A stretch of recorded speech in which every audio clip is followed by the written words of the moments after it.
ಕರ್ನಾಟಕದಲ್ಲಿ ಮುಗಿಲಿಲ್ಲ ಕೇರಳದ ಈ ವಾರ್. ನೋಡಿ, ಕರ್ನಾಟಕವನ್ನ ಕೇರಳ ಏನು ಅನ್ಕೊಂಡಿದೆ? ಹಾಗಾದ್ರೆ ಒಂದು ವಿಚಾರ ಆಯಿತು, ಕೇರಳದವರಿಗೆ ಮನೆ ಕಟ್ಟಿಕೊಡ್ತೀವಿ ಅಂತೇಳಿ ಸರ್ಕಾರ ಹೇಳಿ ಆಯಿತು. ಆದರೂ ಕೂಡ ಕೇರಳದ ರಾಜಕಾರಣ ಮಾತ್ರ ಇನ್ನೂ ಮುಗ್ದಿಲ್ಲ. ಕೋಗಿಲು ಲೇಔಟ್ ಆಯಿತು, ಈಗ ಹೊಸ ಖ್ಯಾತೆ ಶುರು ಮಾಡಿದೆ ಕೇರಳ ಸರ್ಕಾರ. ಕಾಸರಗೋಡಿನಲ್ಲಿ ಕನ್ನಡ ವರ್ಸಸ್ ಮಲಯಾಳಂ ವಾರ್. ಇದು ಕನ್ನಡಿಗರ ಮೇಲೆ ಮಲಯಾಳಂ ಭಾಷಾ ಹೇರಿಕೆ ಮಸೂದೆಯನ್ನ ಪಾಸ್ ಮಾಡೋದಕ್ಕೆ ಹೊರಟಿದ್ದಾರೆ. ಕೇರಳ ಸರ್ಕಾರದ ಮಲಯಾಳಂ ಭಾಷಾ ಮಸೂದೆ ಇದು. ಕಾಸರಗೋಡು ಭಾಗದಲ್ಲಿ ಕನ್ನಡ ಸದ್ಯ ಪ್ರಥಮ ಭಾಷೆ, ಮೊದಲ ಭಾಷೆಯೇ ಕನ್ನಡ ಕಾಸರಗೋಡು ಭಾಗದಲ್ಲಿ. ಆದರೆ ಹೊಸ ಮಸೂದೆಯಿಂದ ಮಲಯಾಳಂ ಭಾಷೆ ಪ್ರಥಮ ಆಗುತ್ತೆ. ಕೇರಳ ಸರ್ಕಾರದ ನಡೆಗೆ ಗಡಿ ಭಾಗದ ಕನ್ನಡಿಗರು ಆಕ್ರೋಶ ಹೊರಹಾಕ್ತಾ ಇದ್ದಾರೆ. ಮಸೂದೆ ಅಂಗೀಕರಿಸದಂತೆ ಕೇರಳ ರಾಜ್ಯಪಾಲರಿಗೆ ಮನವಿಯನ್ನು ಕೂಡ ಮಾಡಿದ್ದಾರೆ. ಮಲಯಾಳಂ ಭಾಷಾ ಮಸೂದೆಯನ್ನ ನಿಲ್ಲಿಸುವಂತೆ ಆಗ್ರಹವನ್ನ ಮಾಡಿದ್ದಾರೆ. ಕೇರಳ ರಾಜ್ಯಪಾಲರನ್ನ ಕರ್ನಾಟಕ ರಾಜ್ಯ ನಿಯೋಗ ಭೇಟಿ ಮಾಡಿದೆ. ಆ ಮೂಲಕ ನಾವೆಲ್ಲರೂ ಕನ್ನಡ ಮಾತಾಡುವವರು ಮಲಯಾಳಂ ಅಂತೇಳಿ ಹೇಳಿದರೆ ನಮ್ಗೆ ಹೆಂಗಾಗತ್ತೆ ಅಂಥೇಳಿ ಅವರು ರಾಜ್ಯಪಾಲರಿಗೆ ಮನವಿ ಮಾಡಿದ್ದಾರೆ. ಕೇರಳ ಸರ್ಕಾರ ಕನ್ನಡಿಗರ ಮೇಲೆ ಮಲಯಾಳಂ ಭಾಷಾ ಹೇರಿಕೆಯನ್ನ ಮಾಡೋದಕ್ಕೆ ಹೊರಟಿದೆ. ಆ ಸಂಬಂಧ ಮಸೂದೆಯನ್ನ ಪಾಸ್ ಮಾಡೋದಕ್ಕೆ ಹೊರಟಿದೆ. ಕೇರಳ ಸರ್ಕಾರದ ಇದೊಂದು ನಿರ್ಧಾರಕ್ಕೆ ಭಾರಿ ಆಕ್ರೋಶ ವ್ಯಕ್ತವಾಗ್ತಾ ಇದೆ ಕನ್ನಡಿಗರಿಂದ. ಕಾಸರಗೋಡು ಭಾಗದಲ್ಲಿ ಸದ್ಯ ಕನ್ನಡ ಭಾಷೆಯೇ ಪ್ರಥಮ ಇಲ್ಲಿವರೆಗೂ. ಆದರೆ ಈಗ ಮಲಯಾಳಂ ಮಸೂದೆಯನ್ನ ಮಂಡನೆ ಮಾಡೋದಕ್ಕೆ ಹೊರಟಿರೋದು ಇವರೆಲ್ಲರಿಗೂ ಕೂಡ ಈಗ ಒಂದು ರೀತಿಯಲ್ಲಿ ಇಕ್ಕಟ್ಟಿನಲ್ಲಿ ಸಿಲುಕಿಸಿದಂಗಾಗಿದೆ. ಮಲಯಾಳಂ ಭಾಷೆ ಪ್ರಥಮ ಭಾಷೆ ಆಗುತ್ತೆ ಈ ಮಸೂದೆ ಏನಾದರೂ ಜಾರಿಯಾದರೆ. ಕೇರಳ ಸರ್ಕಾರದ ನಡೆಗೆ ಭಾರಿ ಆಕ್ರೋಶ ವ್ಯಕ್ತವಾಗ್ತಾ ಇದೆ ಕನ್ನಡಿಗರಿಂದ.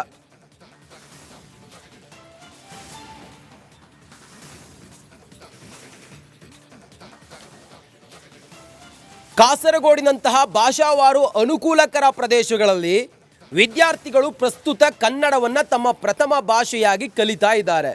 ಅಲ್ಲಿ ಕನ್ನಡವೇ ಅವರಿಗೆ ಅಲ್ಟಿಮೇಟ್, ಕನ್ನಡವನ್ನು ಕಲಿತಾ ಇದ್ದಾರೆ. ಹಿಂದಿ, ಸಂಸ್ಕೃತ ಅಥವಾ ಉರ್ದು ಮುಂತಾದ ಭಾಷೆಗಳನ್ನು ಕೂಡ ಕಲಿತಾ ಇದ್ದಾರೆ. ತಮ್ಮ ಎರಡನೇ ಭಾಷೆಯಾಗಿ ಅವರು ಆಯ್ಕೆ ಮಾಡ್ಕೊಳ್ತಾರೆ.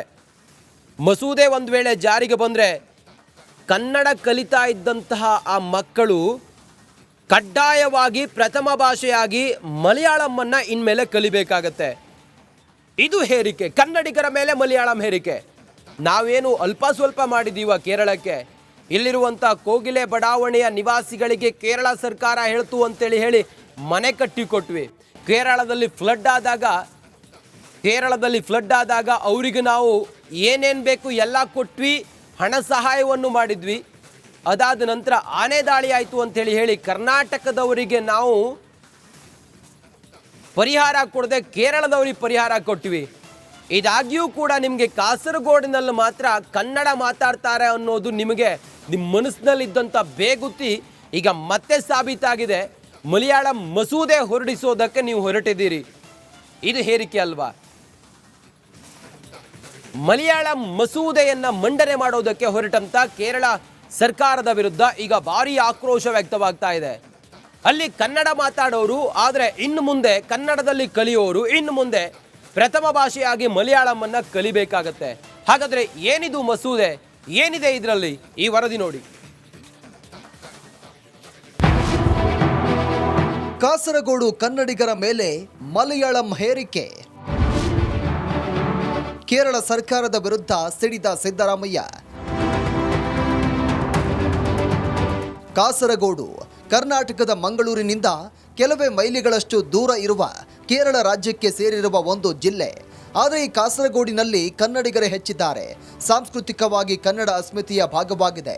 ಕನ್ನಡ ಇಲ್ಲಿ ಜನರ ಉಸಿರಾಗಿ ಬೆರೆತು ಹೋಗಿದೆ. ಹೀಗಿರುವಾಗ ಇಲ್ಲಿ ಕನ್ನಡಿಗರ ಮೇಲೆ ಮಲಯಾಳಂ ಭಾಷೆಯನ್ನ ಹೇರುವ ಎಲ್ಲ ಷಡ್ಯಂತ್ರ ಶುರುವಾಗಿದೆ. ಮತ್ತೆ ಕರ್ನಾಟಕ ವರ್ಸಸ್ ಕೇರಳ ಸಂಘರ್ಷ. ಕೇರಳ ಸರ್ಕಾರ ಮಲಯಾಳಿ ಭಾಷಾ ಮಸೂದೆ 2025 ಜಾರಿಗೆ ಮುಂದಾಗಿದೆ. ಇದು ಜಾರಿಯಾದರೆ ಕೇರಳದ ಕನ್ನಡ ಮಾಧ್ಯಮ ಶಾಲೆಗಳು ಸೇರಿದಂತೆ ಎಲ್ಲ ಸರ್ಕಾರಿ ಮತ್ತು ಖಾಸಗಿ ಶಾಲೆಗಳಲ್ಲಿ 1ರಿಂದ 10ನೇ ತರಗತಿಯವರೆಗೂ ಮಲಯಾಳಂ ಪ್ರಥಮ ಭಾಷೆಯಾಗಲಿದೆ. ಈ ಮಸೂದೆಗೆ ಈಗ ಸಿಎಂ ಸಿದ್ದರಾಮಯ್ಯ ತೀವ್ರ ವಿರೋಧ ವ್ಯಕ್ತಪಡಿಸಿದ್ದಾರೆ. ಈ ಮಸೂದೆಯು ಕಾಸರಗೋಡಿನ ಕನ್ನಡಿಗರ ಭಾಷಾ ಸ್ವಾತಂತ್ರ್ಯವನ್ನ ಕಸಿದುಕೊಳ್ಳಲಿದೆ ಅಂತ ಟ್ವೀಟ್ ಮಾಡಿ ಕಿಡಿಕಾರಿದ್ದಾರೆ. ಕೋಗಿಲು ವಿಚಾರ ಕೆಣಕಿದ್ದ ಕೇರಳಕ್ಕೆ ಟಗರು ಭಾಷೆ ವಿಚಾರದಲ್ಲಿ ಗುಮ್ಮಿದೆ.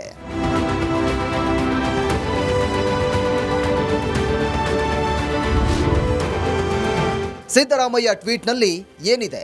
ಕೇರಳದ ಕನ್ನಡ ಮಾಧ್ಯಮ ಶಾಲೆಗಳಲ್ಲಿ ಪ್ರಥಮ ಭಾಷೆಯಾಗಿ ಮಲಯಾಳಂ ಕಲಿಕೆಯನ್ನು ಕಡ್ಡಾಯಗೊಳಿಸುವ ಕೇರಳ ಸರ್ಕಾರದ ಪ್ರಸ್ತಾಪಿತ ಮಲಯಾಳಿ ಭಾಷಾ ಮಸೂದೆ 2025 ಸಂವಿಧಾನ ಖಾತರಿ ಮಾಡಿರುವ ಭಾಷಾ ಸ್ವಾತಂತ್ರ್ಯದ ಮೇಲಿನ ಪ್ರಹಾರವಾಗಿದೆ ಅಂತ ಹೇಳಲು ವಿಷಾದಿಸುತ್ತೇನೆ.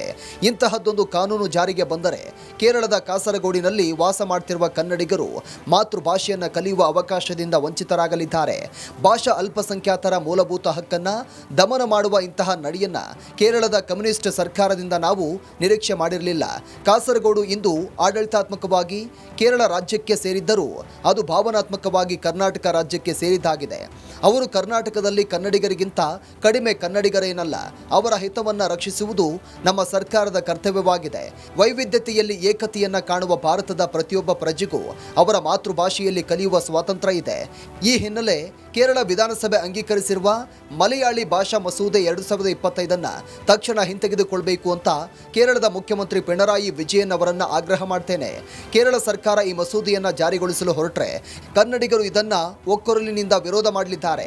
ಕಾಸರಗೋಡಿನ ಕನ್ನಡಿಗರ ಜೊತೆಯಲ್ಲಿ ನಿಂತು ಅವರ ಭಾಷಾ ಸ್ವಾತಂತ್ರ್ಯದ ರಕ್ಷಣೆಗೆ ಸರ್ವ ರೀತಿಯ ಬೆಂಬಲವನ್ನು ನೀಡಲಿದ್ದಾರೆ. ಕೇರಳ ರಾಜ್ಯಪಾಲರನ್ನ ಭೇಟಿ ಮಾಡಿದ ನಿಯೋಗ. ಕಾಸರಗೋಡು ಜಿಲ್ಲೆಯಲ್ಲಿ ಕನ್ನಡಿಗರ ಮೇಲೆ ಕಡ್ಡಾಯ ಮಲಯಾಳ ಹೇರುವ ಭಾಷಾ ಮಸೂದೆಯನ್ನು ಅಂಗೀಕರಿಸದಂತೆ ಒತ್ತಾಯ ಮಾಡಿ ಕರ್ನಾಟಕ ರಾಜ್ಯ ನಿಯೋಗ ಕೇರಳ ರಾಜ್ಯಪಾಲರನ್ನ ಭೇಟಿ ಮಾಡಿದೆ. ರಾಜೇಂದ್ರ ವಿಶ್ವನಾಥ್ ಅರ್ಲೇಕರ್ ಅವರನ್ನ ಭೇಟಿ ಮಾಡಿ ಕನ್ನಡಿಗರ ಹಿತ ಕಾಯುವಂತೆ ಮನವಿ ಮಾಡಿದೆ. ಕಾಸರಗೋಡು ಜಿಲ್ಲೆಯಲ್ಲಿ ಕನ್ನಡ ಮಾತನಾಡುವ ದೊಡ್ಡ ಜನಸಂಖ್ಯೆ ಇದೆ. ಹೀಗಿರುವಾಗ ಅಲ್ಲಿನ ಕೇರಳ ಸರ್ಕಾರ ಭಾಷಾ ಮಸೂದೆ ತಂದು ಕನ್ನಡಿಗರ ಮೇಲೆ ಮಲಯಾಳಂ ಭಾಷೆ ಹೇರುವ ಯತ್ನಕ್ಕೆ ಮುಂದಾಗಿರೋದು ನಿಜಕ್ಕೂ ವಿಷಾದನೀಯ. ರಾಜ್ಯ ಸರ್ಕಾರ ಕೂಡ ಕಾಸರಗೋಡು ಕನ್ನಡಿಗರ ಪರ ಗಟ್ಟಿಯಾಗಿ ನಿಂತಿದೆ. ಕೇರಳ ಸರ್ಕಾರ ಈ ಬಗ್ಗೆ ಮರುಪರಿಶೀಲನೆ ಮಾಡಬೇಕಿದೆ.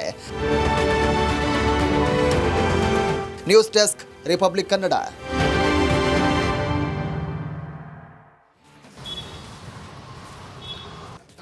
ಕರ್ನಾಟಕದಲ್ಲಿ ಮುಗಿಲಿಲ್ಲ ಕೇರಳದ ಈ ವಾರ್. ನೋಡಿ, ಕರ್ನಾಟಕವನ್ನ ಕೇರಳ ಏನು ಅನ್ಕೊಂಡಿದೆ? ಹಾಗಾದ್ರೆ ಒಂದು ವಿಚಾರ ಆಯಿತು, ಕೇರಳದವರಿಗೆ ಮನೆ ಕಟ್ಟಿಕೊಡ್ತೀವಿ ಅಂತೇಳಿ ಸರ್ಕಾರ ಹೇಳಿ ಆಯಿತು. ಆದರೂ ಕೂಡ ಕೇರಳದ ರಾಜಕಾರಣ ಮಾತ್ರ ಇನ್ನೂ ಮುಗ್ದಿಲ್ಲ. ಕೋಗಿಲು ಲೇಔಟ್ ಆಯಿತು, ಈಗ ಹೊಸ ಖ್ಯಾತೆ ಶುರು ಮಾಡಿದೆ ಕೇರಳ ಸರ್ಕಾರ. ಕಾಸರಗೋಡಿನಲ್ಲಿ ಕನ್ನಡ ವರ್ಸಸ್ ಮಲಯಾಳಂ ವಾರ್. ಇದು ಕನ್ನಡಿಗರ ಮೇಲೆ ಮಲಯಾಳಂ ಭಾಷಾ ಹೇರಿಕೆ ಮಸೂದೆಯನ್ನ ಪಾಸ್ ಮಾಡೋದಕ್ಕೆ ಹೊರಟಿದ್ದಾರೆ. ಕೇರಳ ಸರ್ಕಾರದ ಮಲಯಾಳಂ ಭಾಷಾ ಮಸೂದೆ ಇದು. ಕಾಸರಗೋಡು ಭಾಗದಲ್ಲಿ ಕನ್ನಡ ಸದ್ಯ ಪ್ರಥಮ ಭಾಷೆ, ಮೊದಲ ಭಾಷೆಯೇ ಕನ್ನಡ ಕಾಸರಗೋಡು ಭಾಗದಲ್ಲಿ. ಆದರೆ ಹೊಸ ಮಸೂದೆಯಿಂದ ಮಲಯಾಳಂ ಭಾಷೆ ಪ್ರಥಮ ಆಗುತ್ತೆ. ಕೇರಳ ಸರ್ಕಾರದ ನಡೆಗೆ ಗಡಿ ಭಾಗದ ಕನ್ನಡಿಗರು ಆಕ್ರೋಶ ಹೊರಹಾಕ್ತಾ ಇದ್ದಾರೆ. ಮಸೂದೆ